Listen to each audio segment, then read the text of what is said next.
Just go through a bit basic housekeeping. I'll just check that everyone in the room and online can hear. Everyone hear online and in the room? Yes? Great, okay. Just to remind committee members that substitutes are required if they're unable to attend a committee meeting. The agenda pack is available via mod.gov or directly from the council's website from the link which has been sent out to members. Just to remind members that when invited to speak, they should state clearly who they are for the benefit of anyone who is listening online to the meeting. And just to advise everyone, this meeting is being audio recorded by the council. And also, just to highlight, in event of a fire, obviously we just go out through that door there, out into the car park. As the agendas are now viewed electronically, request that members and officers refer to page numbers from the published agenda pack or supplements to assist all present in finding the appropriate information. Okay, we'll move through the agenda now. Item 1, apologies. We have apologies from Councillor Hewitson, Councillor Baker. We've got Councillor Dawn Denton, Susan Hart and Councillor Gwil Wren. All three are actually online. They obviously take part in the meeting and the discussions. Right, we'll go to agenda item 2, minutes from the previous meeting. Hopefully you've had a chance to review the minutes. Are you happy that I sign them as a true and fair view? Do I have it? Thank you, Simon, and thank you, Tim. Thank you. Great. Declarations of interest. Do anybody have any declarations of interest other than that are normally specified that need to make it known at the moment? No? Great. That's 3. Right, we go to 4, public question time. We do not have any public questions. That's great. So we'll go straight into agenda item 5, which is the Auditor's Annual Report 2023 to 24 Action Plan Progress Update. And we've got Sean. I'll hand over to Sean Kenny. Thank you. Yeah, if you'd like to come up here, that'd be great. Thank you.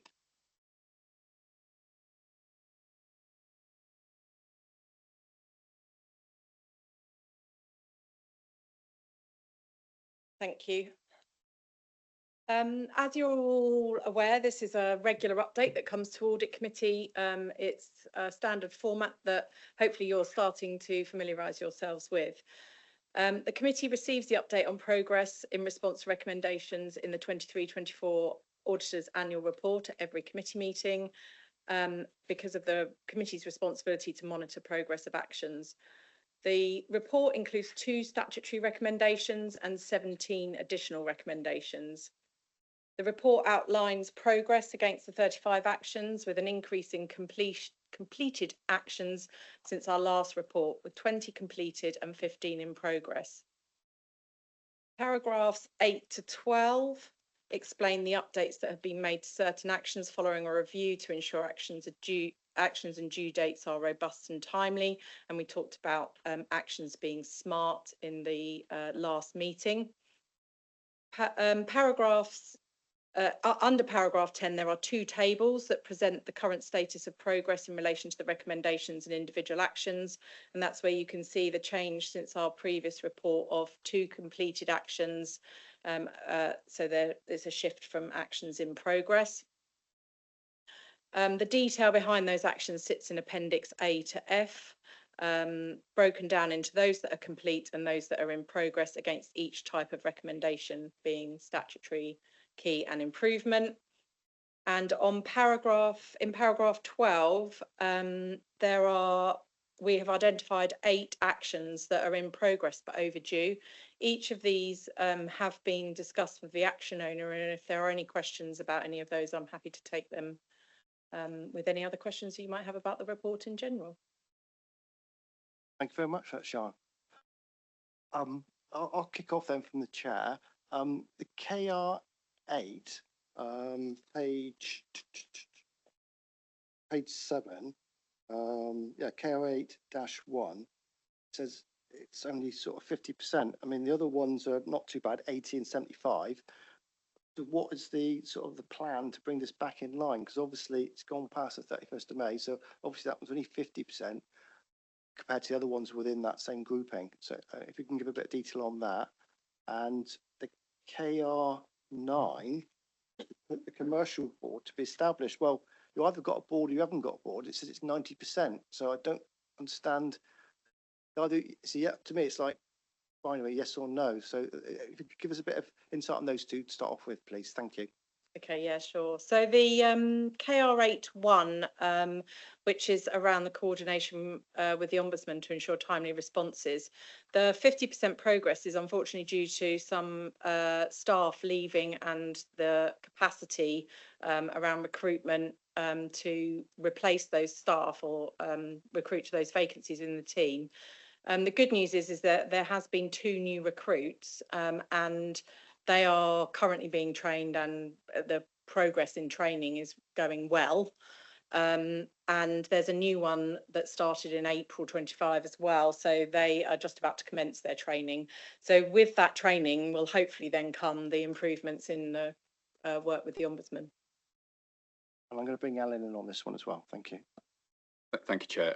And Sian's done an admirable job of representing my service, but it's appropriate probably that I just say what's going on there. So exactly that, we have started recruitment. We've actually secured 2 good candidates as of yesterday. So I'm pleased to say that once we have those candidates in post, we'll have the ability then to set out the improvement plan for the service. The priority activities that are set out, and the head of service is already working on that following the securing those additional resources. But thank you to Sian, but I thought it helpful to step in and represent my own service there. And I'll bring Nicola in on the second point. If I could just answer in relation to the commercial board. So we had the commercial board as part of the the control boards that were put in place. That board is now morphing into a new procurement board, and the reason it's 90% is that actually we've got the terms of reference signed off by myself. I need to get those signed off by ELT, and then the lead member, Liz Lation, needs to have a look at them to make sure she's happy. So that's why it's 90%. And I was hoping to be able to come to you today to say it's fully complete, but I haven't quite got there just due to absence. It sounds like we're 99% there, so that's good. Thank you. Thank you for that. Anybody in the room would like to ask any question, or anyone online? Oh, sorry, I've got a B first, and we'll go to, well, if there's nobody else. Thank you, Mr. Chairman. Just clarification, really, more than anything else. I'm interested to find out about, I think you mentioned KR9, commercial board establishment. I think it actually refers in Appendix 6, Appendix A, on 100% progress on the progress bar. It states 2 contract management framework to be written. Am I missing something? Is it done yet, or is it going to be written and delivered at the later date? That's question 1. Question 2, we are still looking. I mean, I'm looking at Appendix D on KR2, KR4, KR8, KR9. We're still looking to develop and implement to deliver financial savings, and you know, and the commercial board is not established as I read it here. So when do we have a timeline on that? My other question is actually on Appendix X, page 9, and all the text is actually in future text. We will, and it will be completed. I keep saying to my wife that I will be buying her a 4-carat diamond ring. Now I have an excuse to say that I will do that. I will make that a 5-carat in future. Thank you. Nicola, do you want to comment about the commercial board? Yeah, so I can confirm that the contract management framework is done.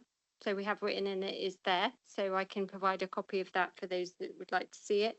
In terms of the commercial board, I think the commercial board is something that is going to happen and take place and will be there as a frequent board, despite what's happening with the MTFP and savings, that board will remain in place to do some of that contract management oversight and framework and that. But aside from that, what we've got are the budget work streams that were in place slightly different, and that's looking at there's a budget work stream that's looking at third-party spend.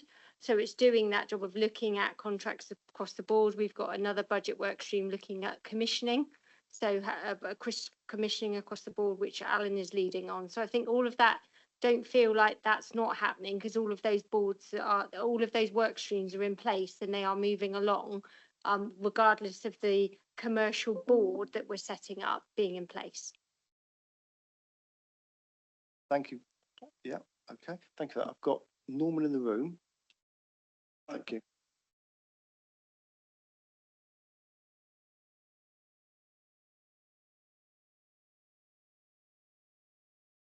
My apologies. Page 39, it's headed up that the Director and Finance Manager consider how greater emphasis can be placed on predicting and modelling future demographic trends which may not follow historical patterns of the forecast. I'm well aware that with development and the requirement for schools and the like at the moment, we can't obtain the demographics of the youngsters coming up through out of the county. So what are we doing to address that situation? Because how can you actually develop a strategic program if you haven't actually got that information in the county, and what are we doing about it? I believe Amelia Walker is online. I don't know if she wants to pick up that one. Yeah, so my understanding of that recommendation is that it relates to the unpredictable patterns in children's social care and the escalation of children into the care system. What we have seen over recent years is very different patterns. So historical patterns are quite often not replicated, making it very difficult to plan provision and demand management. In relation to the school system, our ability to predict the future is predicting the future is never perfect, but is relatively strong, and the movements of children are far more predictable. So we do have long-term demographic modelling that takes into account all the information we have through the planning system, as well as our birth rate information, which is updated on a regular basis and is published.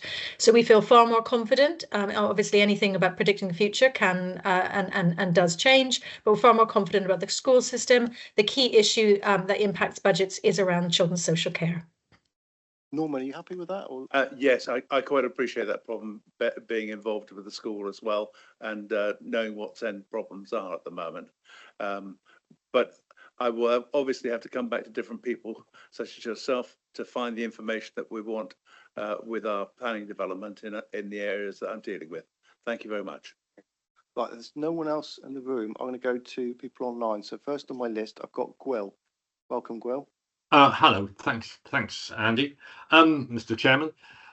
Yeah, looking at this, I mean, I'll go back to the point you raised in relation to the ombudsman, coordinating with the ombudsman and the difficulties, and Alan's answer about the difficulty of getting staff. I mean, and this is common to several of the areas in the report, in that there has been a bit of slippage. I think the ombudsman one is the one that's looking the least likely to take place. So what I really want to understand how we deal with slippages like this, because they turn up time and time again. You know, you get close to the deadline or whatever and it moves on. So I'd first like to know is, when the audit report comes out, are the due dates negotiated directly with the service director, or are they imposed, if you like, by the audit, by saying that this is really when you've got this sorted out?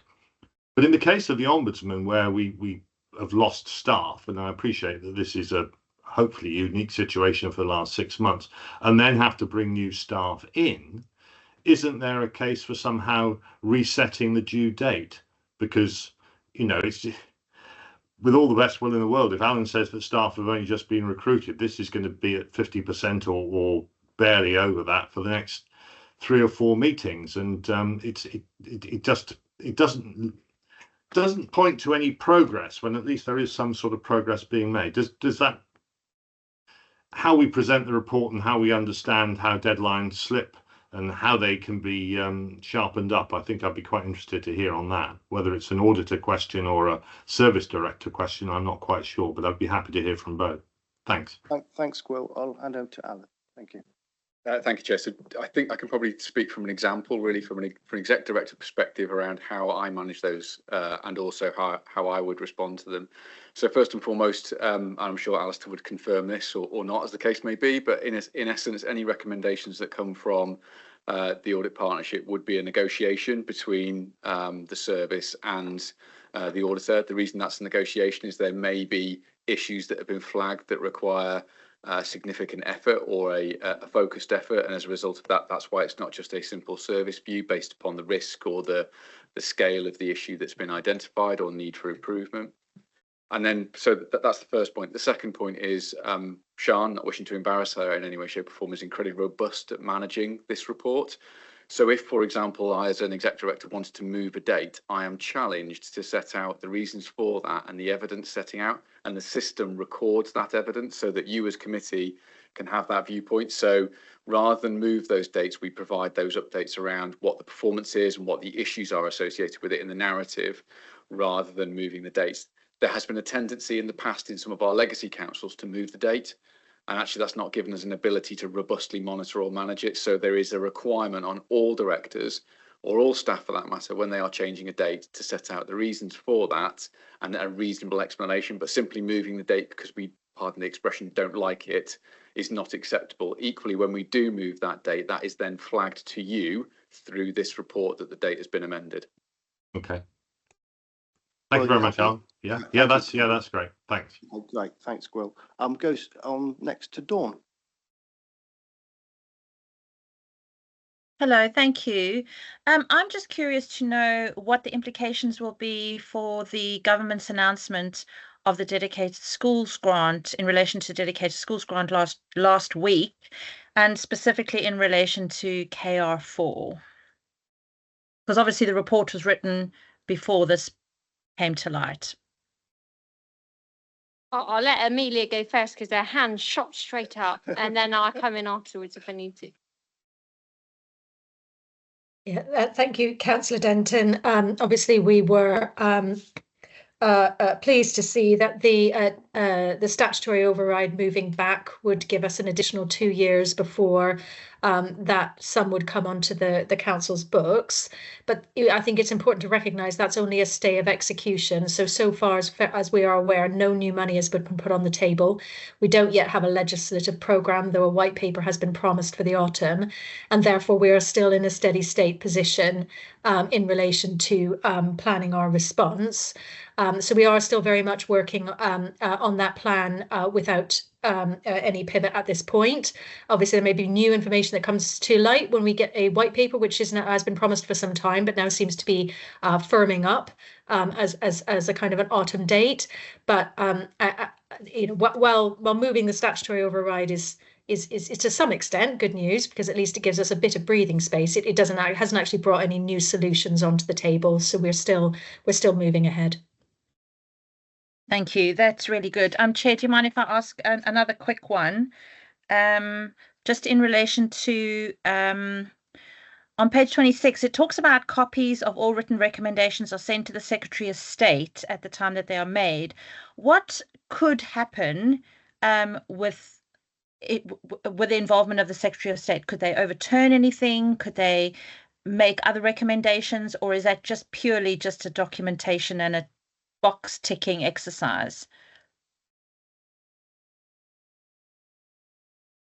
Certainly, if I may, Chair, through you, I think the key point is ensuring that MHCLG have got an oversight of our position. So particularly if you think about statutory recommendations around, is the council taking all reasonable steps to make progress against those recommendations, and are we able to track and demonstrate a direction of travel? Clearly, our statutory recommendations are complicated and complex because of the nature of the work that's required. So the Secretary of State will simply want to know that we are working through that and have that ability then to show and evidence that we are working through it. So that's why those elements are submitted. It's also part of just generally submitting things like our annual governance statement, sorry, not submitting, but publishing our annual governance statement. They're all part of demonstrating that the council is making good strides to address any issues that it identifies and is continually improving. So that's why we would keep the Secretary of State engaged, particularly on those statutory recommendations. And so would they have a say in anything if they felt that there was something not right, and would they make that change, or would that have to take quite a process to do? Through you, Chair, I think it's fair to say that they would want reassurance. And the likely intervention, first and foremost, if they weren't reassured, was to seek additional reassurance. So that would probably be in some sort of conversation with the authority around what steps they're additionally taking. And clearly there are additional steps they could take if they were completely dissatisfied with the approach, things like best value and all those sorts of elements.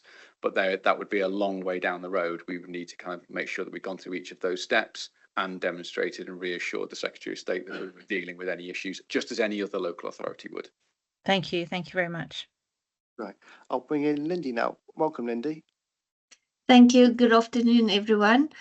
My question, or it's more of a comment, is that this report is the action plan on the recommendations of the annual report of the auditors of 23-24. So overall, we've been talking at every meeting the progress against the action and how far we are. Maybe going forward, we can also think about having concrete metrics to see whether the desired outcome is actually doing what it's supposed to be doing. So with the new auditor's annual report, what they're still busy with the audit, when that report comes out, especially when there is a repeat finding, and we had an action that we indicated in this report as being 100% implemented, I think management need to go back and then see, did the action actually address the root cause of the finding? So maybe going forward for next year, to look at the ones that repeat, if there are any repeat findings, which I believe there will be, and then the action that was indicated, whether it actually had the desired outcome of what was intended. Thank you, Chair. Thank you. Sean, is that something that can be done? We are talking about the desired outcome internally, and the reporting tool, IdeaGen, has the action been done or not? The evidence that is captured to give assurance of the action, what we're trying to do is to seek whether that evidence also gives us confidence that there is a desired outcome, but we're not quite there in terms of our ability to be able to report that.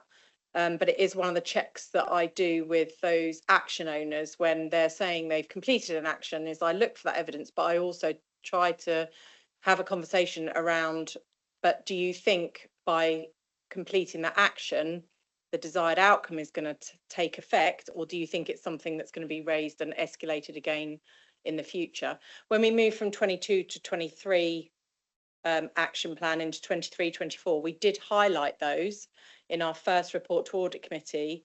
Those actions that weren't completed were still in progress and have now been escalated or superseded by this action plan. We haven't continued to report on that each month, but we highlighted that at that point in time. So we can definitely do improved reporting around desired outcome next year, and we can be clear again what is continuing into the 24-25 audit recommendations. That sounds good, Sean. Thank you. I don't see any more hands up.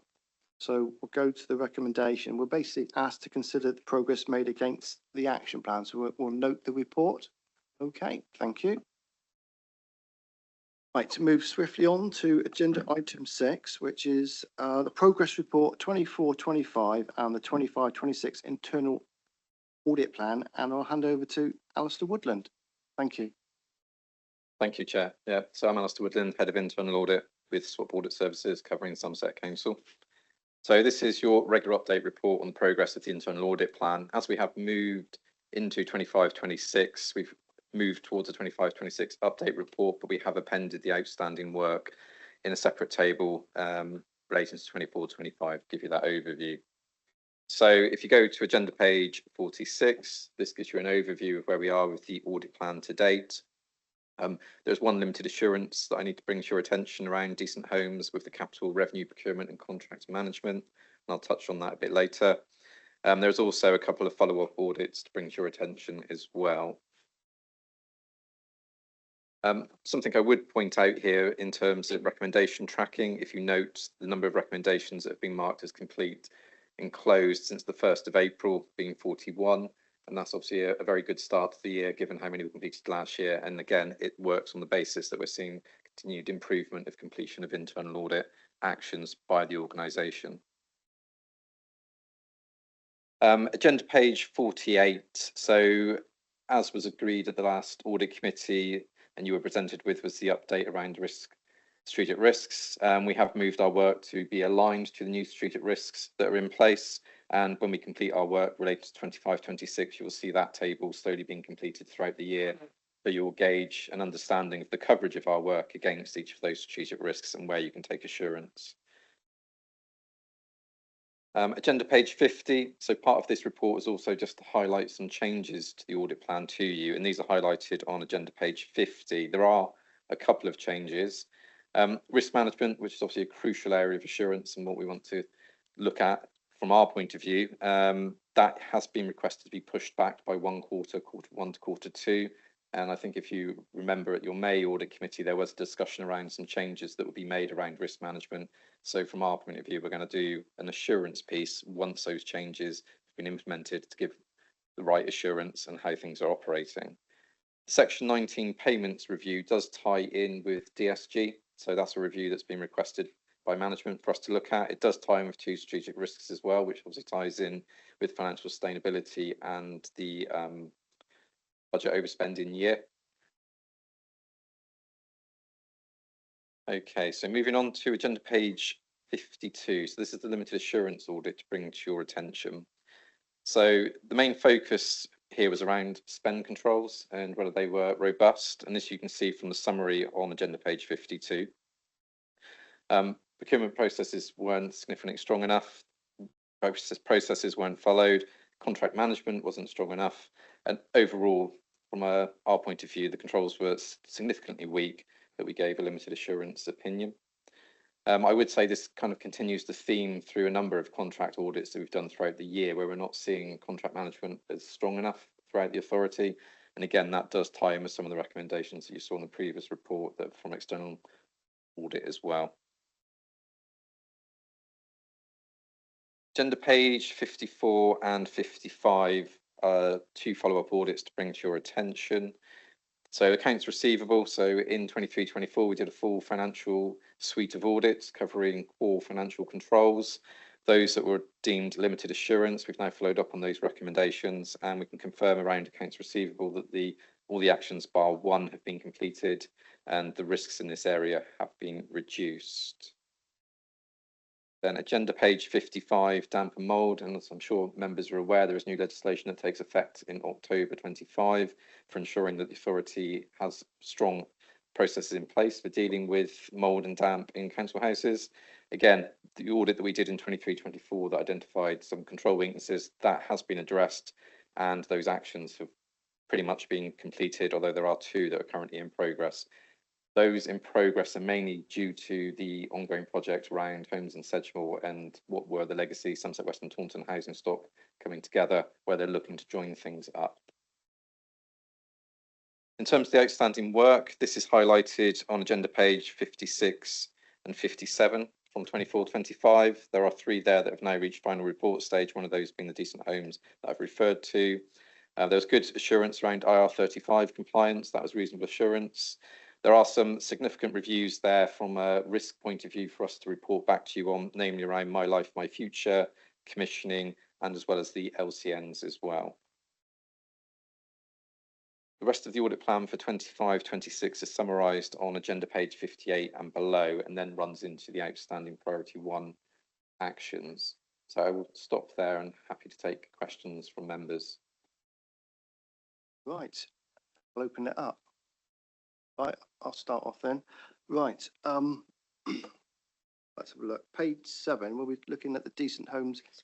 Oh, sorry, page 52, where we're looking at the decent homes capital and control management, where it goes into quite a bit of detail about how we are not probably managing the allocation of costs and controls on refurbishment of the houses. Now, is there been proper has it been properly addressed now in terms of has each property got a record of what obviously it's like windows, doors, roofs, gutterings are the main things, kitchens and boilers. I would have thought each property we would know roughly what the condition report is, because obviously we do gas checks every year, so I'm assuming they check the boilers and things like that. So do we not have a proper database of what the state of repair of our homes are? And obviously, because we need that to then work out a profile going forward of like a cost program, you know, how many roofs are we going to do the next 5 or 10 years, or kitchens or bathrooms? And that then leads into what you're going to do on a sort of weekly or monthly basis in terms of, it says that when someone's doing windows, they've been offering people doors, and maybe the doors don't need doing. They've done the doors and it's cost us money because there's not been any control until they're actually having to pay the invoice. So I don't know if you can give us a bit more on that, Alistair. And also going on to about the framework. Obviously, the council sets up these frameworks, but it says like Travis Perkins are putting high margins on products, but within a framework, normally you can agree prices on certain. So you have obviously you've got main building materials, bricks, blocks, mortar, windows, timber. You'd have key prices for certain things. Are they not within a framework? Because then it goes on saying that the voids properties, that there was that works were previously carried out through specified suppliers, but without adhering to procurement regulations. Well, that's the framework, isn't it? So I don't know if you can just give us a bit of flavour of how we're addressing that, and then we're bringing it all back online or back on track. Thank you.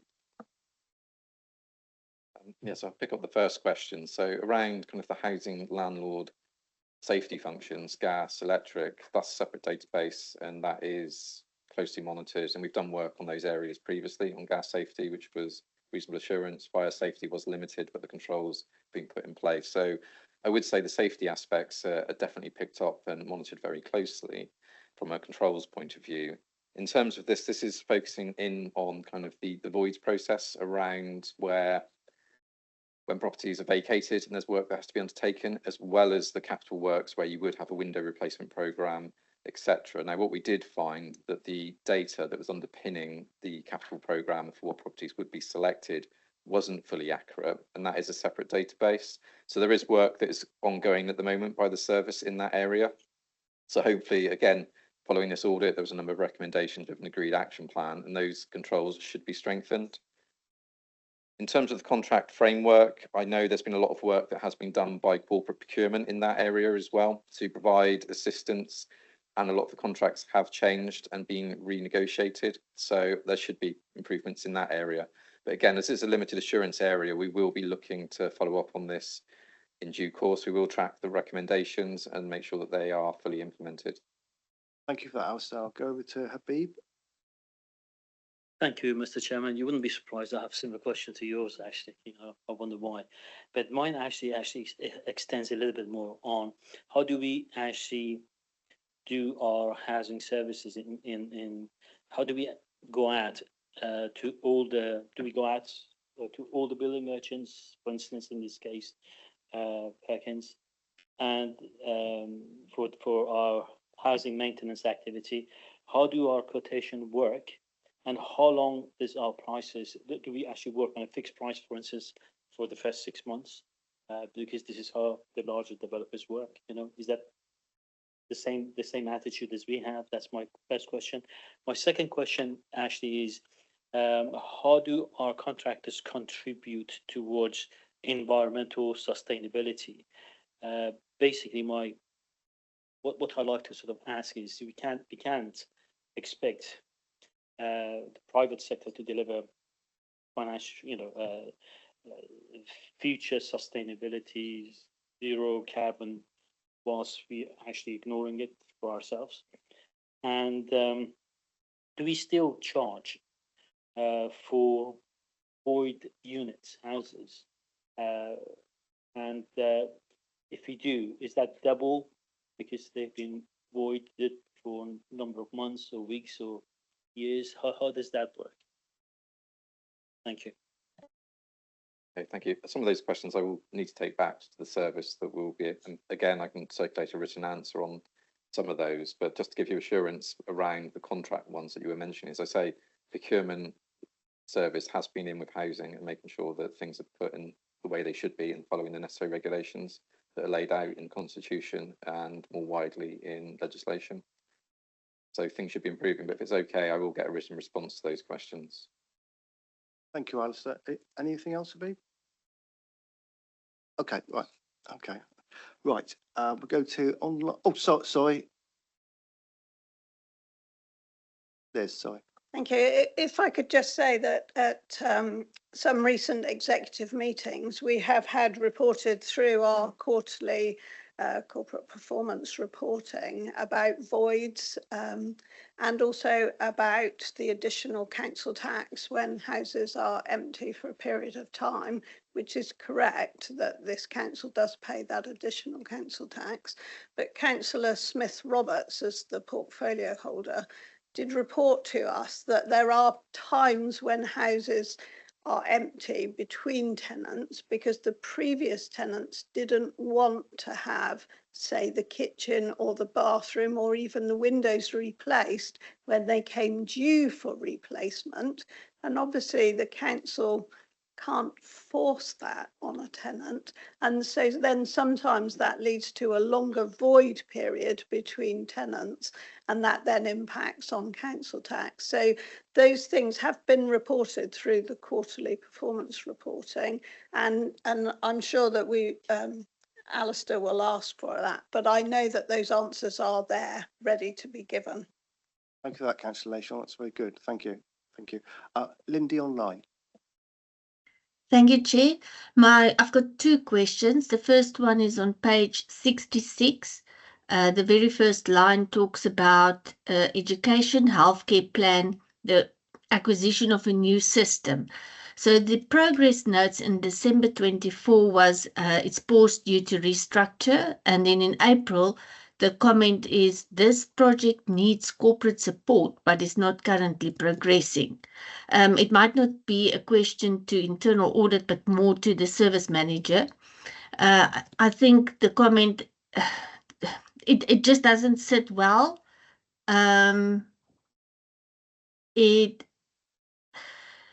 Yes, it's a bit sloppy.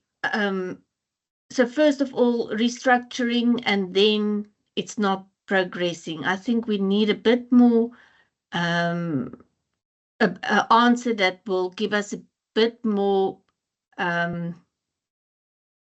confidence that this is actually being addressed, and it looks like nothing is happening, but I'm sure something must be happening in the background. So basically, it's just a very sloppy comment on the progress. And then the second question is on page 107, is on page 70, and that is Glastonbury. So the last meeting we had quite a bit of a discussion on Glastonbury. The project is currently on pause. The deadline for the timescale of implementation is around the corner. It's the 30th of June. Just some reassurance that everything is on track and that the options appraisal are being currently done and the target will be met. Thank you, Chair. Right, just Alistair, right, so we're going to go to Nicola. Thank you. So I'm not too keen to get into a debate, given that we did give it a long debate last time. We are still working on the options appraisal, and we are reliant on some external support for that. So it just depends if those dates align. But yes, work is in progress, and we are endeavouring to complete that as soon as we can. Okay.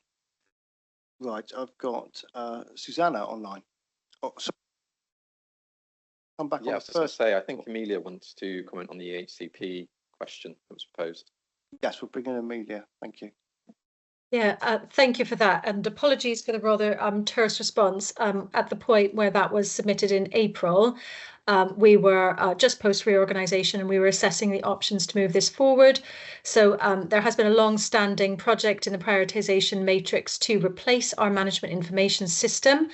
That could potentially resolve some of the issues were identified in the audit. It is a very long process and wouldn't, even if that were progressing at pace, would not be delivering immediate benefits. So I'm very pleased to say we've had a successful workshop with colleagues to identify alternative ways to follow digital pathways to put those workflows in place without the re-procurement exercise. So we are pursuing that, and that is now hopefully going to move at much more rapid pace. Thank you for that, Amelia. Right, we'll move online to Susanna.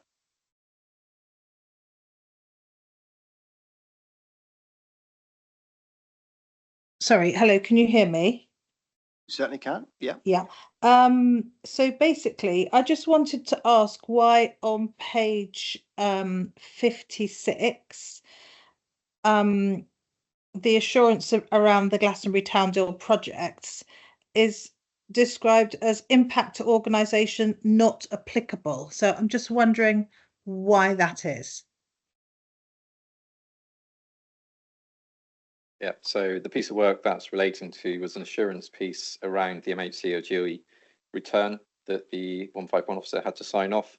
In terms of it being an advisory assurance piece, we don't assess it in terms of organisational impact. So there are various pieces of work throughout the year that might amount to not being assessed at a corporate level. Are you happy with that, Susanna? Well, I mean, that's if that is kind of reasoning, it just seems to me that potentially it will have an impact on us as an organisation. And it seems a bit weird that it's described as not applicable, but okay. So moving, sorry. Before we go, I'll just bring in Liz on this point. Thank you. Thank you, Chair. I just wanted to make the point that SWAP were doing the piece of work on the Life Factory project and the grant and the financial management and governance piece, which Councillor Hart obviously knows and understands about. This other piece of work was requested by our previous Section 151 officer, Maria Christophe, as a further piece of work, and that's why it's showing as a different piece here. So the Town Deal projects MHCLG line here is separate from the Life Factory work that SWAP has been doing. I think Nicola will correct me if I have that wrong in any way, but I'm sure that was what Maria Christophe requested of SWAP. That's absolutely correct, Councillor Lation. So part of the return that has to go back to MHCLG on all of the town deals is confirmation that the funding that we've had has been paid over to the bodies that were on the town as part of the town deal. And given the issues that we'd had with one of the projects, we wanted assurance on the other projects, which is why we commissioned SWAP to do that piece of work. Oh, thank you. Then I just had one other kind of question really, which was relating to pages 70 to 74, which seemed to be a list of so-called remedial actions. And I don't understand. Surely these should have been in place all along if as a council we'd been fulfilling the requirements of our responsibilities. And yet every single one of them has next to it, the outcome of the options appraisal is concluded, this action will be undertaken. And so I don't understand, surely these should have been in place all along. I'll bring in Liz. Thank you. Thank you, Chair, and thank you, Councillor Hart. The grant funding agreement was in place. It was signed by Mendip District Council, which then novated through to Somerset Council, and by the board of the Red Brick Building Centre Limited, that is the company name. So the grant funding agreement was in place that required all of these actions to be taken. The reason SWAP was called in was because of concerns, rightly as you now know, that those actions were not being completed as required by the grant funding agreement, which was the same agreement as with all the other 9 projects in the town deal, and the other town deal, of course, in Bridgewater, where there are another 10 projects. Thank you for that cancellation. Thank you very much. Thank you. Dawn had her hand up. Do you still wish to ask a question, Dawn? No, thank you. It's already been covered. Thank you. Oh, thank you for that, Dawn. That's great. Thank you. Right, so I don't see any more hands up for questions. So right, we'll go to the let me just turn over the page.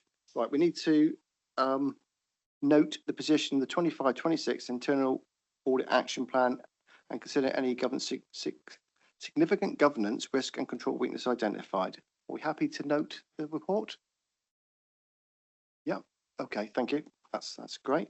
So we'll go on to item agenda 7, which is page 113 in your pack, which is the internal audit annual audit opinion 24-25, and obviously that will be Alistair as well. So I'll hand over to Alistair now. Thank you.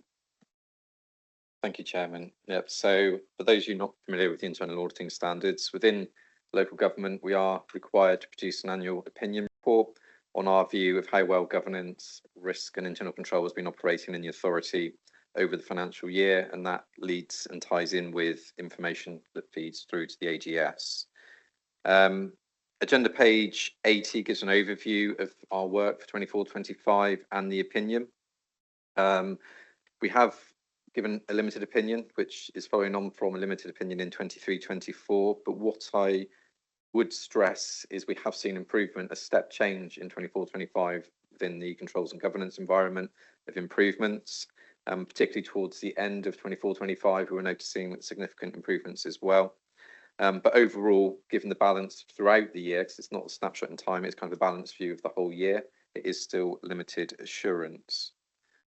So I won't go through page by page, but the detailed opinion is given out on agenda page 83 and 84. On agenda page 84, I've also highlighted some of the external reports I've also placed reliance on that's fed into this opinion.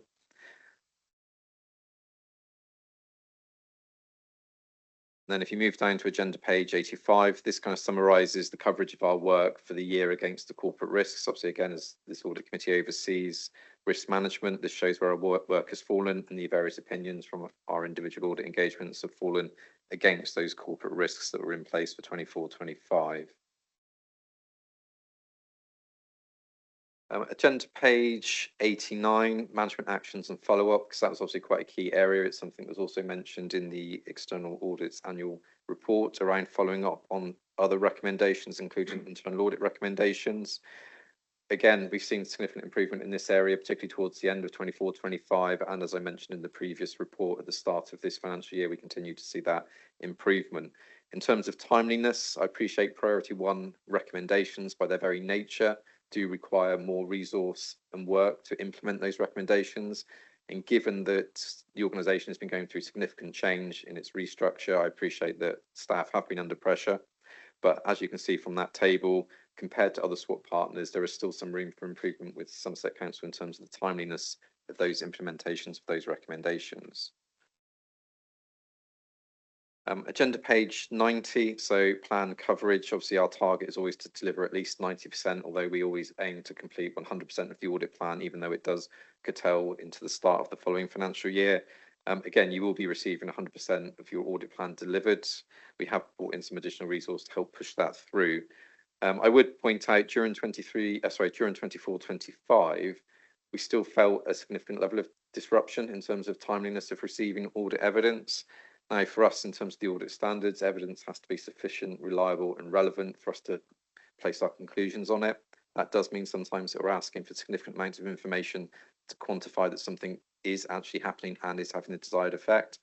Like I said, we have experienced disruption. I do anticipate that improving throughout 25-26. Now there is a stable structure in place, because quite often during 24-25, officers were new in post and didn't necessarily know where everything was, and there were delays as well. Further on that, actually, we are also just looking at changing our approach to get better commitment during the fieldwork stage to make sure officers are signed up to and providing everything during that window. So we are looking at, as I say, changing our approach.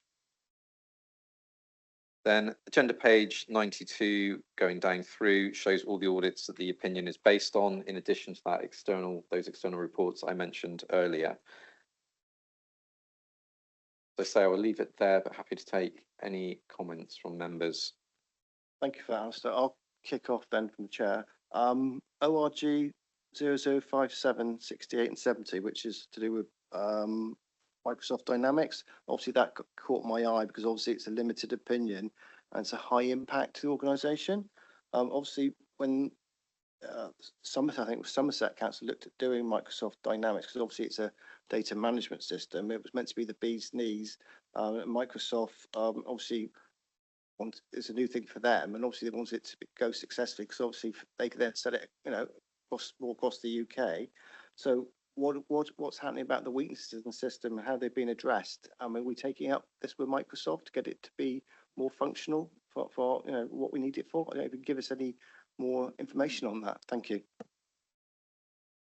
Yeah, so MSD is one of those areas that was highlighted as limited assurance and high impact during the year. So it's obviously separated out in this opinion report to highlight it. Some of the key recommendations around that have actually been implemented during the year. So those issues should have been addressed. We do have another MSD audit in the audit plan for 25-26 this year, again looking at system access controls, because that underpins the financial statements, making sure that people are doing or can't do things that they shouldn't be doing.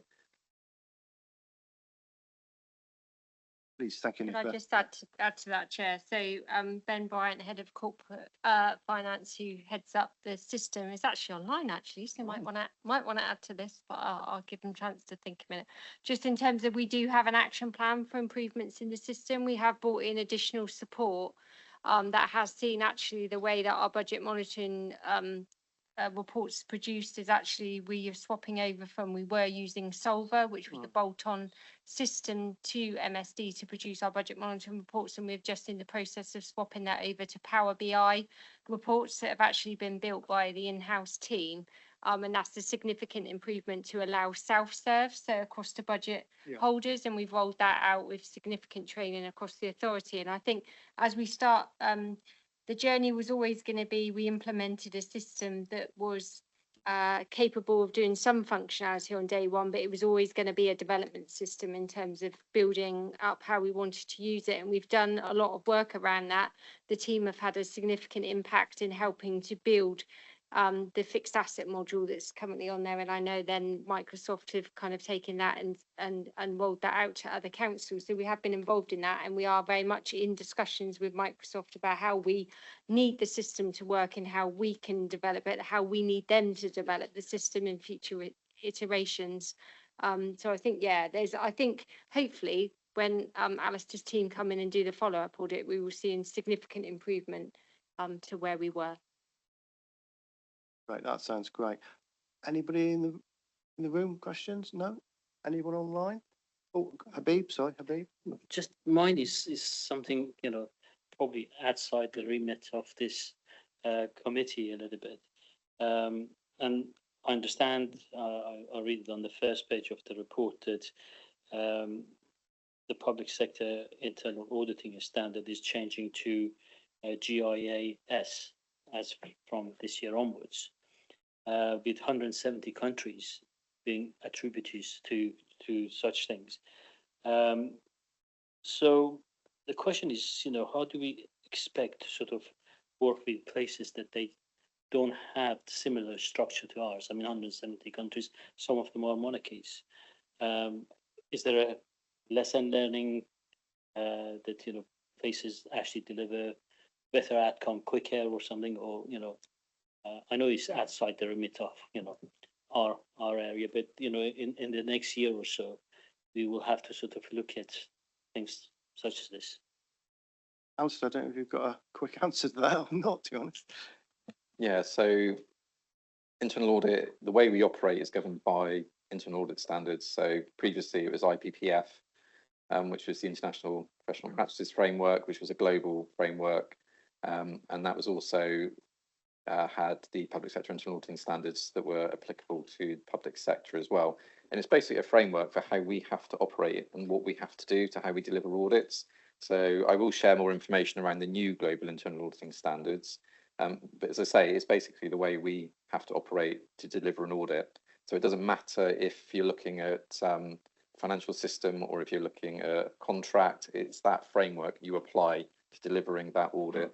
So it has engagement principles in terms of background research, coming up with the engagement risk assessment, how you design the control framework and what controls you're going to be testing, how it's going to be tested, what the success criteria will be for if a control is or isn't operating. So it does go into a lot of detail and we have to comply with those. And that's what we are externally assessed on every 5 years to make sure that we are complying with those standards. So it was a significant change for this financial year, and there are still things that we're rolling out to make sure that we are fully compliant with those new standards.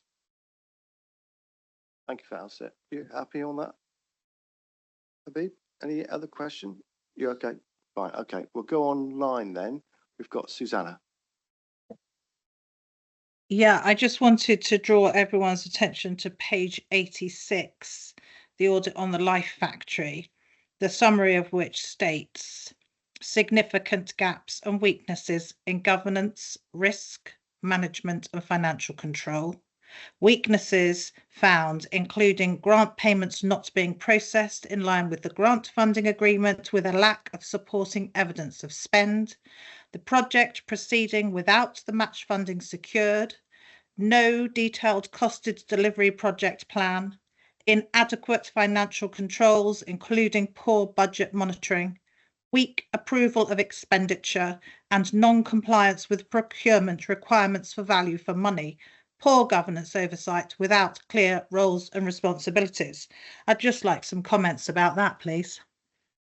Thank you for that, Susanna. I'll bring in Nicola. Thank you. So my comment would be, Councillor Hart, that we're bringing back a report to say how that we've addressed the weaknesses that are being identified in that report. We're bringing a report back to say how we've strengthened the governance and financial procedures going forward, not just for that area, but also for everything covered under that umbrella. Thank you. Are you happy with that, Susanna? I just really almost but not quite speechless, because it's dreadful, absolutely dreadful indictment. Right, okay.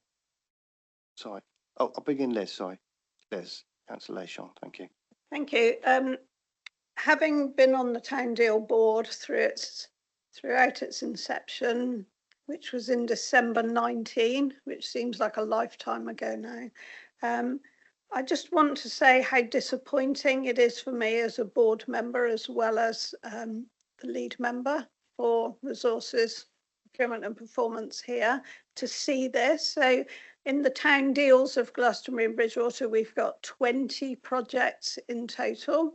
They have all had the same grant funding agreement, bespoke to each project, of course, but the same grant funding agreement, the same expectations of the project's parent body. Some of those have been council projects, as you know, Celebration Mile in Bridgewater, Tor Leisure in Glastonbury, which has had its own difficulties. There has been the same expectation of all of those projects through their financial management and governance. And every time I look at one of these reports, it hurts me too, as well as it hurts the two Glastonbury councillors, Councillor Hart and Councillor Cottle. It is painful for us that we have one project in this situation, and I do know that officers are expecting to bring back for audit and for the council more widely. Do you know, everybody uses those terms, lessons learnt, but that is absolutely critical here. I would just say that it's my personal view that the timing of local government reorganisation with regard to all of the levelling up projects, where I think we had something totaling near £120 million in Somerset, and that has all come on the cusp of moving from those 4 district councils where the levelling up projects were based through to Somerset Council. So I share Councillor Hart's pain, as she knows, and the best we can do now at this stage is to thank SWAP for their very, very careful, diligent work that will help us ensure that should levelling up monies come, they won't come in that way again, I'm sure, but there will be government funding and it will help us do a better job for this council, therefore for the people of Somerset and national taxpayers. Thank you. Thank you for that, Liz. Thank you very much. Thank you, Liz. Could I just come back, please, Certainly. Chair? Yeah. Yes, certainly. I just to say I appreciate that there have been many successes, and you know, I'm not trying to take away from that. The reason I keep talking about this is because I feel that ultimately we quite possibly as a council have been hoodwinked by some individuals, and I feel very strongly that those individuals should not be allowed to get away with it, and also that somehow we have to find a way to pay the tradesmen who worked in good faith on this project. Thank you, that's Suzanne. Liz? If I may just come back to say this public meeting or any public meeting is not the right forum to talk about any individual attached to any project. But I can just assure Councillor Hart that the Chief Executive of this council is taking a personal interest and involvement in working with the Red Brick Building Board, particularly with regard to those creditors, many of whom are local contractors. Thank you. Thank you, that's very reassuring. Thank you for that, Liz. Thank you. I don't see any more hands up or anybody to ask any questions in the room. So we'll go to the recommendation. And this is also we need to note the internal audit, annual audit opinion for 24-25 for Somerset Council. So that's done. Thank you. So we'll go on to agenda item 8, and we have Alan Stanford. Sorry. Oh, it's there. Sorry. You're there. You're in the room. Lovely. Thank you, Alan. And over to you. If you'd like to, do you want to state the asset? Lovely. Yeah, this is the year-end report as required by the Local Government Act 2003. Reports on Treasury activity for the year 2024-25 and the debt and investment positions as at 31st of March 2025. Importantly, this report gives assurance that Treasury activities undertaken have been in full compliance with relevant legislation, codes, strategies, policies, and practices. To give a bit of external context, the UK bank rate was reduced 3 times during the period, from 5.25% to 4.5% in February. Financial market sentiment was reasonably positive over most of the period, but economic, financial and geopolitical issues meant the trend of market volatility remained. As a result, investment and borrowing rates had continued to fall overall, but with a fair amount of volatility.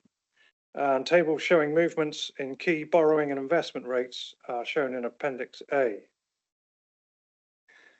To summarise the borrowing activity, tables 2 and 3 and a graph, points 26 to 28 in the report, show the movement in borrowings and the rates paid on the borrowing. During the year, 162 million of borrowing was repaid, with 89 million of new debt taken, an overall reduction of nearly 74 million.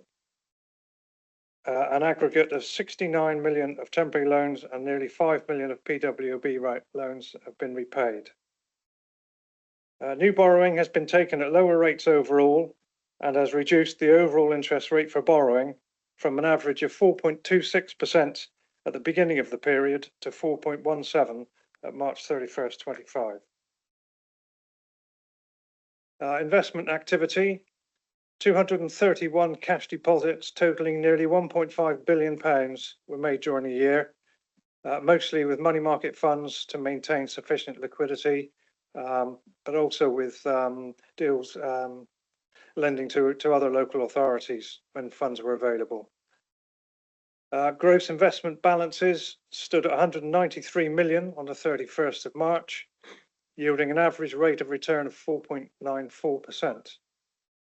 This figure includes 112 million of pooled funds. During the year, investment balances averaged just under 253 million, yielding 4.97% for the period, including pooled funds, and yielded 5.07% excluding pooled funds, which was 12 basis points higher than the average base rate. Portfolios and investment balance information at the beginning and end of the period are seen in tables 5 to 7, points 57 and 58, and cash balances are just slightly higher by less than £1 million at the year end. Income, net of that apportioned to external bodies, of over 11.25 million has been earned in this period, and fees and income generated by the Treasury function brought income of over £115,000.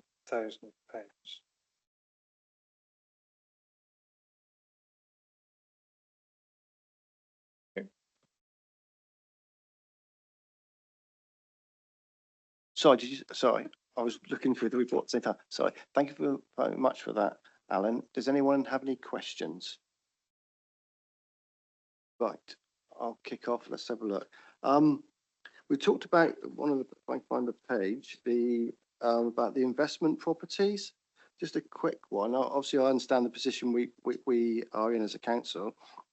Obviously, we've got properties sold and there's properties not sold. What is the intention going forward? Are the properties that are not sold, will they still be divested in the short to medium term future? Thank you. Liz? Chair, I can take that to say that there is a forthcoming meeting, as Alan Jones will tell you, of the Property and Investment Subcommittee, at which there will be a paper, and of course all members are welcome at those meetings. They are public meetings, albeit some items go into confidential session, as we know. Okay, thank you. Tim. Thank you, Chair. I think we're often used to doom and gloom and often in audit committees, and I thought I'd pick out something that I thought was pretty good. On page 115, I noticed that the income returns that we're getting for our investments are particularly high. I just wanted to commend the officers for that and note it. Thank you, Chair. Thank you for that, Tim. Anybody, right, Liz? Could I just add to that as well? Because I think Councillor Kelly's made a really good point that Treasury management is, you know, it can be seen as a bit of a Cinderella service and it's not properly valued and acknowledged sometimes. But Alan and the small team of people in this council do a stunningly good job for us, and particularly, of course, for the taxpayers of Somerset, and perhaps should be better acknowledged at times. So thank you for those comments.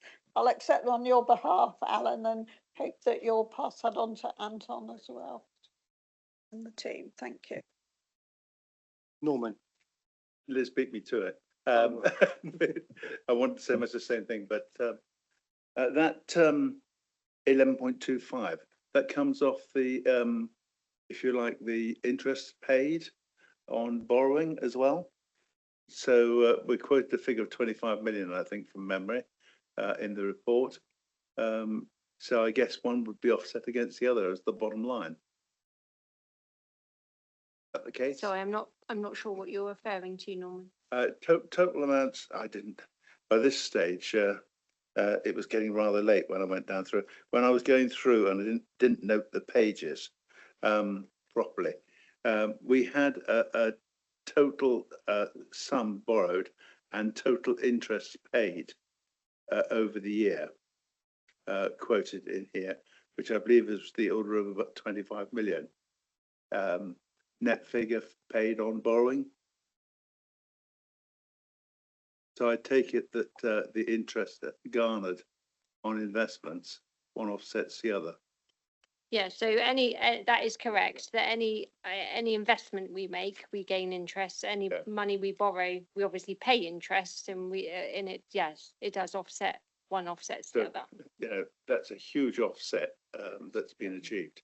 Yeah, and that's why I wanted to make the comment that I think it's an incredible job that's been done. Thank you. I think you're right saying, Liz, that this has helped us with our outturn for the year, I believe, in terms of the financial management. I don't know if you've got anything you can add to that. The lesser requirement for borrowing, I think, has helped us significantly with the outturn. I just want to make the point, though it's probably really obvious to everyone on the committee, that where councils have a DSG deficit, that affects their treasury management. And I do know of councils already that are having to borrow to cover their DSG deficit. So that not only is an opportunity cost on their treasury management, but it's a further cost on their revenue budget. So it is really essential that government do find a way through that and not just keep extending the statutory override, because the problem just becomes worse every year. Thank you for that, Liz. Right, I don't see any more hands up for questions. So I'll go to, basically, it says the audit committee are asked to consider and comment on the recommendations. Oh, you got in there quite quick. Okay, go on then. Apologies, it's probably my fault. On sort of table 2, on the debt portfolio movement, and on the HRA, new sort of borrowing the new borrowing is at 4.17%, because the balance is right now 187 million for 2025 as compared to 2024. So if that is the case, where is the extra money that actually being taken? So are we sort of is there any saving in this, or? So if you have a look at the HRA outturn report, you will see similar in the outturn report that actually the debt that the HRA expected to pay for last financial year was less than expected because of slippage in the capital programme. It meant they didn't have to borrow the money that was needed, and therefore that kind of saving, that underspend, will just go into the reserves confined within the HRA. So it's all accounted for within the HRA, a bit like we do with the general fund. We make an assumption on our borrowing. We build the cost of borrowing into our budget, and if we don't borrow as much like we did in the general fund, we see that credit almost in our accounts. So it was the money that wasn't spent the year before that is just actually moved. We didn't need to borrow as much as we expected to borrow for the HRA. Right, the recommendation is that audit committee are asked to consider and comment on the recommendation, which are as follows: notes the year-end position, all activities during the year, what's in compliance with the approved treasury management strategy and within prudential indicators as set out in that strategy. Approves the report as being in compliance with the CIFPA Code of Practice for Treasury Management and recommends it to full council at the next available meeting. Okay, everyone happy? Thank you. Right. We'll move on the agenda. Sorry. Yeah.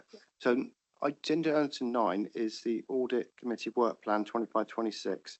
Obviously, we've got the plan in front of you. Does anyone have any comments or want to say anything about the plan? I don't know if Nicola wants to add anything, or are you happy, Nicola? No, I think I'm happy. Great. If Nicola is happy, then I'll say the meeting ends. And I'll say, I wish you all a safe journey home. Thank you very much. And it's 3:15. So I said 3:30, so I beat my target. So, okay, thank you. Cheers.